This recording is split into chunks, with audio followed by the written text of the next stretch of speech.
Alrighty. So I'm laying on the diagonal.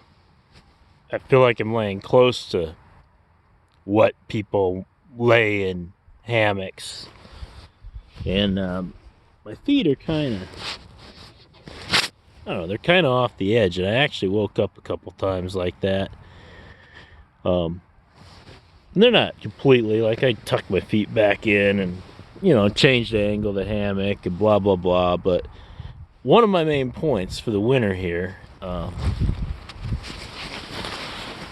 you got all this insulation, for nobody knows. In a hammock, you have to have a lot of insulation underneath you, be it a pad and a quilt or some home contraption or something like the Superior Hammock here, where we have nice lofty baffles of down. But would it not be better? I mean, I am not overly uncomfortable just laying straight like this. Then I get all that insulation, even has snaps to all that, helps keep me warm. Otherwise, laying like this, like I woke up once, my feet were like hanging off the edge kind of here, and I was real comfortable and flat with my shoulders, but I'm also real comfortable straight with my shoulders. There's plenty of room underneath this. And there's the classic thing, you want to grab something and put it underneath your knees or whatever but I'm not really all that calf ridged or whatever you want to call it. Even if I do a slight angle, I can still kind of get that out of it. But I just keep maintaining that kind of the straighter lay, even using a small insulated pad to kind of for emergencies, if you have to go to the ground or give it some structure around you, is the most comfortable, the ultimate hang. I'm not saying, hey, do whatever, but look at all this more insulation you get wrapped around you.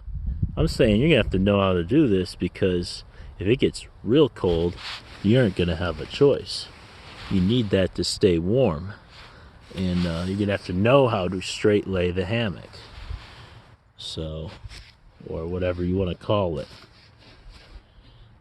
Anyway, I'll let people alone. I've got 2 quilts doubled up. Somebody said something about that.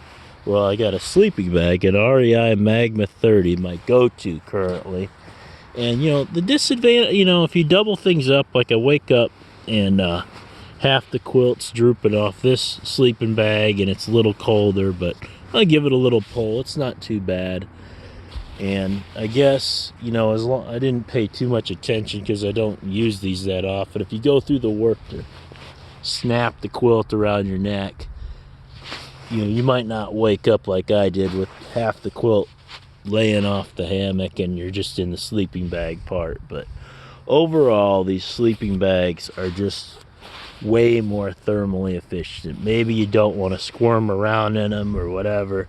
If I had the money, I would just buy like a 0 Fahrenheit or 10 Fahrenheit or whatever sleeping bag with the hood and the draft collar and the cords, and just mummy into that thing and stay as warm as you can. That's just how I would do it. But you got the quilts. I mean, I know quilts are good, but I toss and turn. I lay on my side.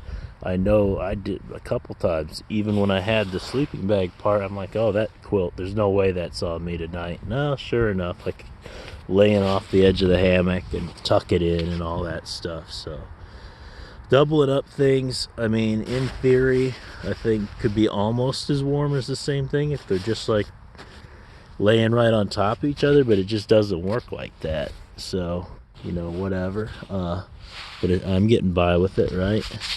And I mentioned how I could have the lightweight sleeping bag, and then the ice and stuff builds up on the little bit heavier fabric on top, or maybe you want to go synthetic on top so your breath and stuff ices up. You get a lot of stuff icing up in the cold, and it's not even, it could get way colder than I am now. It's probably only about a little above freezing right now. There's a look at the Midwestern United States. Go and look this way. I'm hoping to get my straps for my hammock sometime here soon from somebody. But till then, our glances are limited. But there it is. Oh yeah, it's a pretty day out.